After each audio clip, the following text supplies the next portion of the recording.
पुण्यातील गजा मारणे आणि निलेश घायवळ टोळी युद्ध प्रकरणी कुख्यात गुंड गजा मारणेला नवी मुंबईतून अटक करण्यात आली आहे। तसंच पुतण्या रुपेश मारणेलाही पोलिसांनी अटक केली आहे। त्या दोघांनाही 2 दिवसांची पोलीस कोठडी देण्यात आली आहे। दरम्यान राजस्थानला पळून जाण्याच्या तयारीत असताना कामोठेतील वेंकट हॉटेलजवळून त्यांना पोलिसांनी ताब्यात घेतलंय।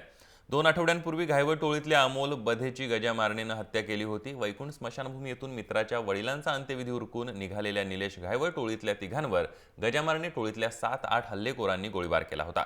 या प्रकरणात पोलिसांनी याआधी मारणे गँगच्या 6 गुंडांना अटक केली आहे।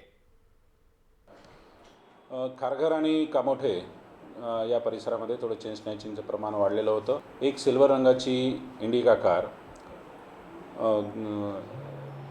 हायवेनी कामोठेच्या आतमध्ये आली। संशय वाटला म्हणून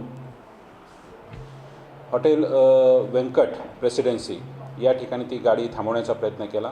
त्यातून 2 इसम खाली उतरले, त्यांना पोलिसांनी ताब्यात घेतलं। परंतु त्या दरम्यान जो स्टेअरिंगवर बसलेला होता तर तो गाडी घेऊन पळून जाण्यामध्ये यशस्वी झाला। चौकशीमध्ये आम्हाला असं समजतं की हे तिघही राजस्थानहून पुण्यासाठी येत होते आणि त्यांना थोडी विश्रांती घ्यायची होती म्हणून त्यांनी हायवेलगतचे हॉटेल या ठिकाणी थांबण्याचा विचार त्यांचा असावा बहुतेक।